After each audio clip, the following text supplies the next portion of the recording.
असदुद्दीन इस बात से घबरा रहे हैं मेरे भाई, आप ये बात मेरी ऑन रिकॉर्ड सुन लो कि वो इसलिए घबरा रहे हैं कि आज की डेट में अमानतुल्लाह खान कौम का एक ऐसा लीडर पैदा हो चुका ओखले की सरजमीन पर कि वो जहां जहां मुसलमान प्रमाणित होते हैं या उन पर परेशान किया जाता है या उनका कत्ल हो जाता है, तो ये एक मुसलमान ऐसा लीडर पैदा हुआ ओखले का अमानतुल्लाह खान, ये वहां जाकर उनकी पैसे से उनकी नौकरी से मदद करता है। हमारे एमएलए को, और ये आता है इसका एमएलए ओवैसी साहब का एमएलए एक आता है, वो आके बोलता है मेरे सदर का जूती का धूल नहीं है, जूती का धूल नहीं है अमानतुल्लाह खान। अरे तेरे गले में इतना ताकत है और तुम किसको गाली दे रहे हो?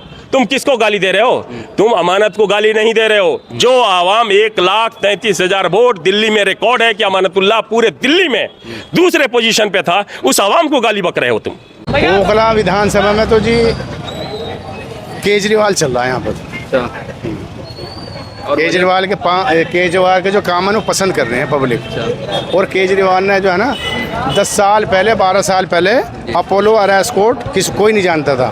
जब से केजरीवाल साहब आया ना, ये सब गरीब आदमी वहाँ जाने लगे और बहुत खुश है पब्लिक। ओखला का माहौल बेहतरीन है, अमानतुल्लाह के फेवर में जा रहा है ओखला, उनके काम पे जा रहा है, उनके विकास जो काम किया उन्होंने उस पे जा रहा है, ओखला के डेवलपमेंट पे जा रहा है।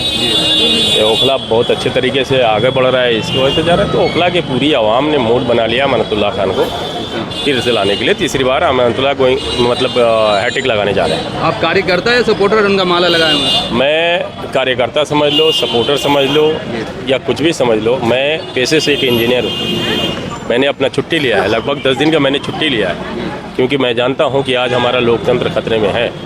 और लोकतंत्र के बचाने के लिए एक ही पार्टी है, वो आम आदमी पार्टी है, जो सेकुलर की बात करती है, जात पात की बात नहीं करती, हिंदू मुसलमान की बात नहीं करती, ये ओवैसी और बीजेपी की तरह।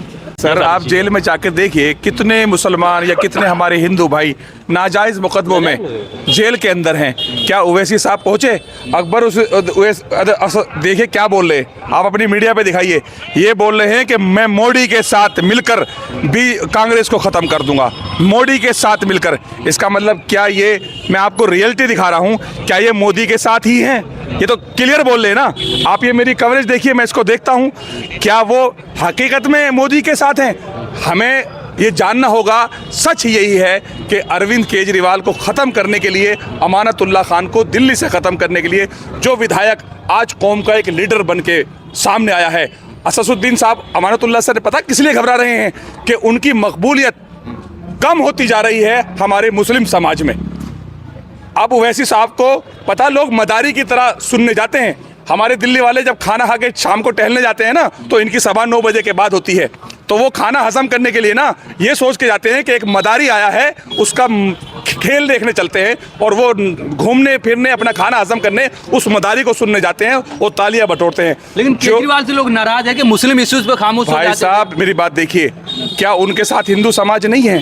और हमारा केजरीवाल देखिए, एक मुख्यमंत्री अपने विधायक को पुश कर देता है आगे, और वो हमारा विधायक मरकज भी खुलवाया, मौलाना साद साहब को भी उन्होंने रखा, मदद की है मुसलमानों की। साहब पे तो इल्जाम लगाया था उसने, तो साद साहब ने इल्जाम लगाया था, लेकिन मदद भी किसने की? अरविंद केजरीवाल ने अपने विधायक अमानतुल्लाह खान के द्वारा की। कहने का मकसद सिर्फ ये है, असदुद्दीन इस बात से घबरा रहे हैं मेरे भाई, आप ये बात मेरी ऑन रिकॉर्ड सुन लो कि वो इसलिए घबरा रहे हैं कि आज की डेट में अमानतुल्लाह खान कौम का एक ऐसा लीडर पैदा हो चुका ओखले की सरजमीन पर कि वो जहां जहां मुसलमान प्रमाणित होते हैं या उन पर परेशान किया जाता है या उनका कत्ल हो जाता है, तो ये एक मुसलमान ऐसा लीडर पैदा हुआ ओखले का अमानतुल्लाह खान, ये वहां जाकर उनकी पैसे से उनकी नौकरी से मदद करता है। ओखला विधानसभा 5 वार्ड से हमें वे मिले हैं, यानी कि 5 वार्ड है ना हमारे, 5 वार्ड से केजरीवाल के नाम से वोट मिली है सब जगह से, तो वो ये जीतेगा इस वजह से। गणित जो बैठ रहा है, काम पे नहीं मिल रहा, केजरीवाल के नाम वोट मिल रहा नहीं, दोनों पे उन्होंने काम भी किया बहुत। उन्होंने स्कूल दिया, अच्छा है जी, और अस्पताल बनाए, सड़कें बनाए, और महिलाओं के लिए जो किराया फ्री करा, महिलाओं को बहुत पसंद है, 2100 पसंद है, ये बहुत अच्छा काम लगा केजरीवाल साहब। कांग्रेस वाले ने 2500 का दावा किया। कांग्रेस में कोई दम नहीं है, हर जगह हार रही है, बम्बई, हरियाणा, कांग्रेस में दम नहीं है। ओवैसी ने अपने कैंडिडेट को नहीं उतारा है।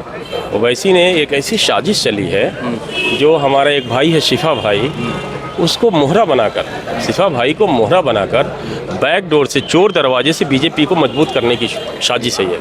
और इस साजिश को ओखला की आवाम समझ रही है और ये ओखला के सामने बेनकाब हो गए।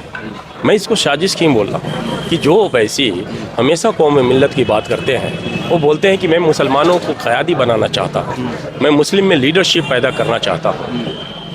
तो जब हमारा एक लीडरशिप ऑलरेडी यहाँ है जिसका नाम मोहम्मद अमानतुल्लाह खान है, और अमानतुल्लाह खान क्या है, वो केवल ओखला का लीडर नहीं है, हिंदुस्तान की एक आवाज़ है, लोकतंत्र की आवाज़ है, डेमोक्रेसी की आवाज़ का नाम अमानतुल्लाह खान है। अमानतुल्लाह खान कभी हिंदू मुसलमान नहीं करता, उसका काम, उनके विकास का काम, जहाँ भी जो परेशान होता है, जो परेशान हाल रहता है, उनका मदद करने वाला व्यक्ति है। लेकिन वो वैसी ने किसके खिलाफ कैंडिडेट उतारा?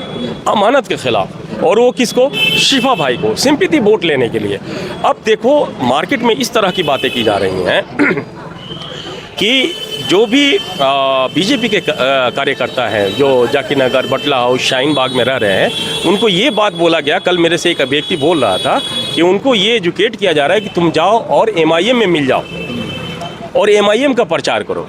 क्योंकि देखो डायरेक्ट मुस्लिम वोट तो देते नहीं है बीजेपी को, इनडायरेक्ट वे से जितना वोट MIM को जाएगा उतना ही अमानतुल्लाह डैमेज होंगे, और जब अमानतुल्लाह डैमेज होंगे तो जीतेगा कौन? बीजेपी का अपना कैडर वोट है, वो नहीं कटता, वो कहीं नहीं जाता। आप देखो ना, पूरा हिंदुस्तान का हिस्ट्री उठा कर देख लो, जब भी इलेक्शन होता है 30 से 35% जिसको वोट मिलता है वो जीत जाता है, उसकी सरकार बन जा रही है, और 70-65% वाले हार जा रहे हैं, विपक्ष में जाके बैठ जा रहे हैं। तो यही एक साजिश है, इसको समझने की जरूरत है। जबकि असदुद्दीन ओवैसी, जैसे आप अभी कह रहे हैं ना कि वो राज्यसभा के अंदर बोलता है, अरे बोलने से थोड़ी कुछ होता है। आप मुझे अगर भूख है, अगर आप खाना नहीं दोगे तो क्या आपने मुझसे मेरी मदद कर दी? आप तो खाली कह रहे हो खाने के लिए। तो असदुद्दीन साहब यही काम कर रहे हैं, सिर्फ पूछते हैं खाने के लिए, बात करते हैं राज्यसभा में कि मुसलमानों पे यहाँ जुल्म, तबरेज पे वहाँ जुल्म। अरे आप ये बताइए ना कि आप पहुंचे कहाँ? आप आज हमारे आजम खां जेल के अंदर हैं, छुड़ा के लिया ये आजम खां को हम सल्यूट करेंगे, असदुद्दीन ओवैसी को हम इज्जत करेंगे। इस उनकी पार्टी से तो नहीं है ना? अरे तो यार मुसलमान है ना, भैंस के और बकरी के चक्कर में अंदर कर रखा है ना यूपी की सरकार ने। तो असदुद्दीन ओवैसी हमदर्द जब बनता है कौम का तो लेके आया उसको, क्यों नहीं लेके आता? और जितने बच्चे हमारे जामिया के और भी बच्चे जेलों में बंद हैं तो उनको छुड़ाए, जहां हमें मारा जाता तो पहुंचता क्यों नहीं है? अमानतुल्लाह खान ही जीतेंगे। अमानतुल्लाह खान ने बहुत अच्छा काम किया। यहाँ जामिया में दंगे हुए थे, सबसे पहले अमानतुल्लाह खान पहुँचा, LG का घेराव किया, समझ गया। हम अमानतुल्लाह को क्यों पसंद करते हैं कि वो हर जगह खड़ा हो जाता है, दुख में, दर्द में, किसी को देखने जा रहा है, किसी को अस्पताल में लेके जा रहा है। तो इस वजह से इसको अमानतुल्लाह खान को यहाँ की आवाम पसंद करती है बहुत ज़्यादा। तो अमानतुल्लाह खान ही जीतेगा। कह रहे हैं हम मुस्लिम क़यादत की बात कर रहे हैं, मुस्लिम मजलूमों की बात कर रहे हैं। कौन? असदुद्दीन ओवैसी साहब। ये किस तरह की मजलूमों की बात करते हैं? हमारा सिफा भाई मजलूम आदमी है, उसको मजलूम बोल रहे हो? सिफा भाई को मजलूम बोल रहे हैं? कौम की बात कर रहे हैं वो। कौम हमारी मजलूम है? कहाँ हमारी कौम मजलूम है?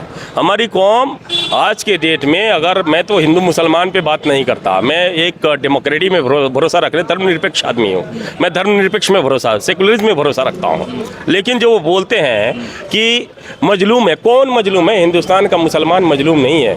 जितना हिंदुस्तान के शहरी को, एक शहरी को जो यहाँ गरीबी रेखा के नीचे जी रहा है, वही संविधान हमको अधिकार उसको देता है, वही अधिकार हमारे असद साहब को भी है।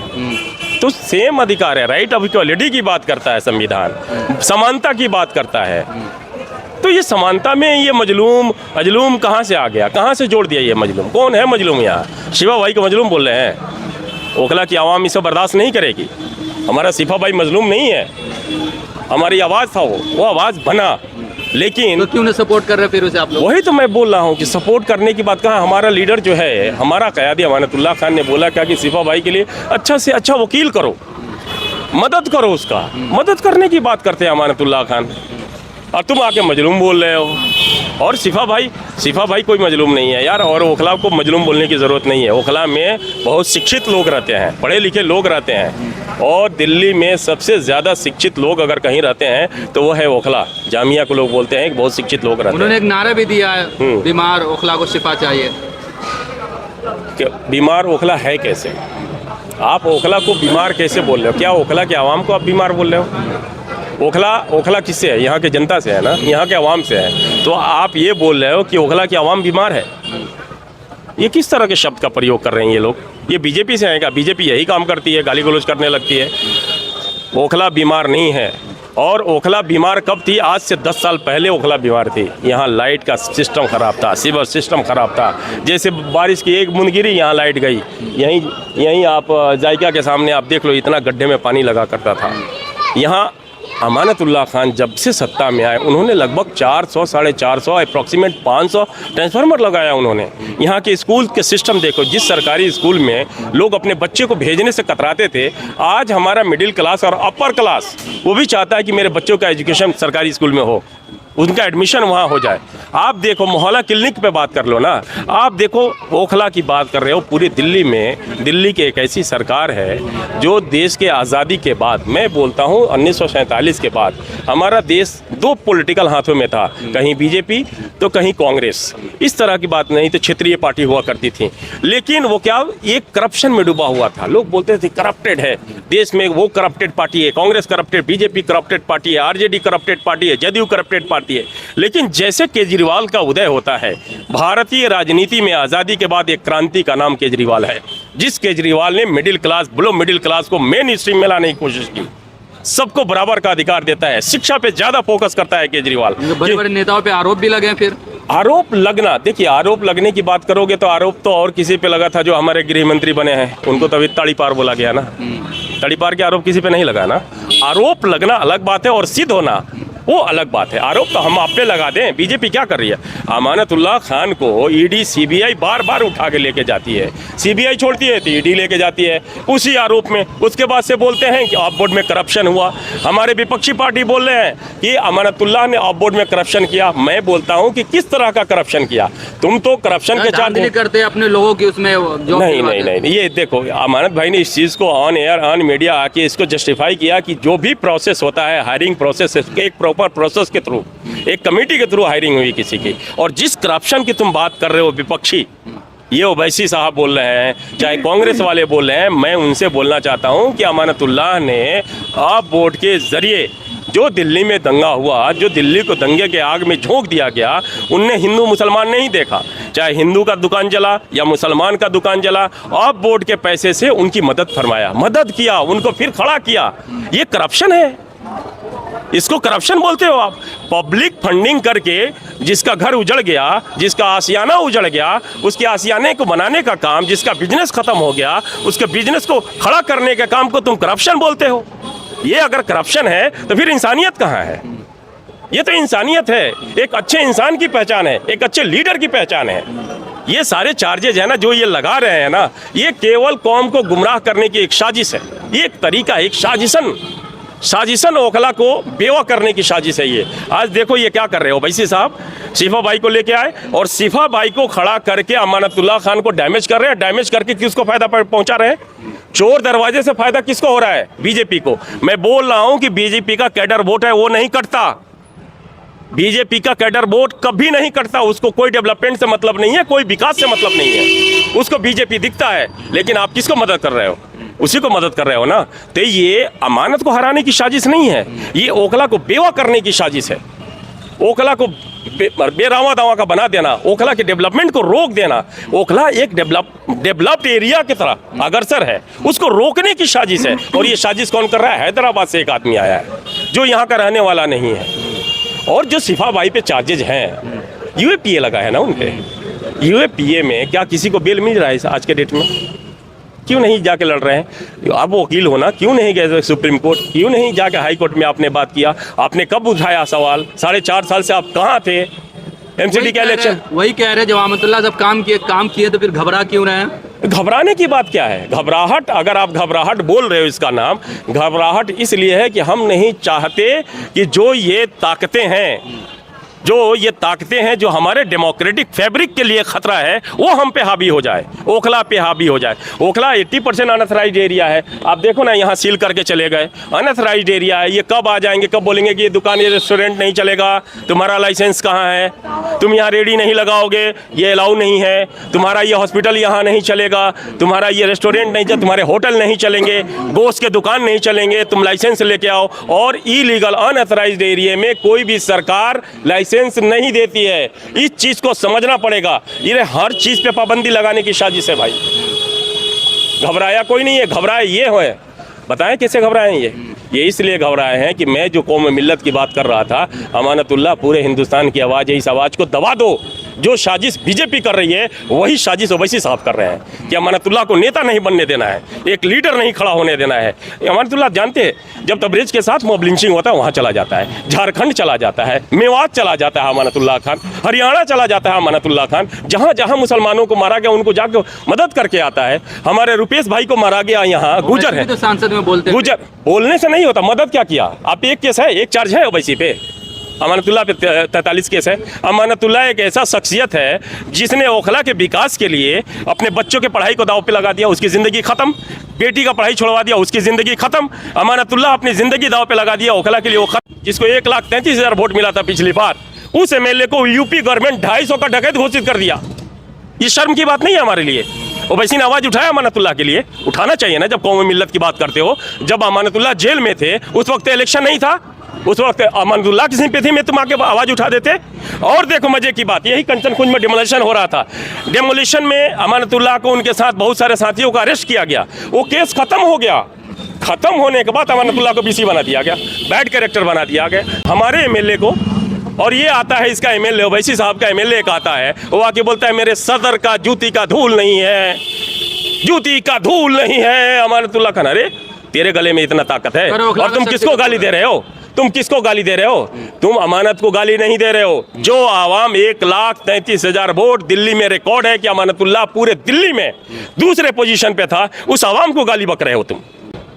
आप शक्ति कपूर, अमानतुल्लाह शक्ति कपूर है, तुम क्या हो यार? क्या बोल रहे हो? देखिए गाली कपूर कौन सा बुरा? एक बात बोल रहा हूँ, जो काम जब केजरीवाल दिल्ली में इलेक्शन के पहले बोलता है कि मैं डेवलपमेंट पे बात करूंगा, बीजेपी वाले क्या करते हैं? गाली गलौज शुरू कर देते हैं, केजरीवाल को गाली देना शुरू कर देते हैं। यहाँ आए ओवैसी साहब, देखिए पैटर्न, देखिए इस पैटर्न को समझना है। जो काम बीजेपी वाले गाली गलौज करना शुरू कर देते हैं वही काम ओवैसी साहब शुरू कर दिए। अरे आ रहे हो तो विकास पे बात करो ना यार। कि अमानतुल्लाह ने ये डेवलपमेंट नहीं किया, अमानतुल्लाह ने वो डेवलपमेंट नहीं। तुम हिंदू मुसलमान क्यों कर रहे हो यार? इंसाफ की बात तो कर रहे हो, बोले उनको जेल से रिहा करवाएंगे। उनके अंडर में है।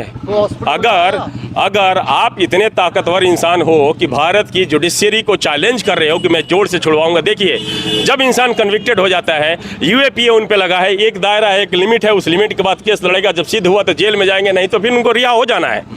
लेकिन तुम्हारे पास आजम खान को छोड़ा ले, आजम खान को बहुत सारे लोग हैं, तुम चले जाओ ना वहाँ चले जाओ, संभल चले जाओ।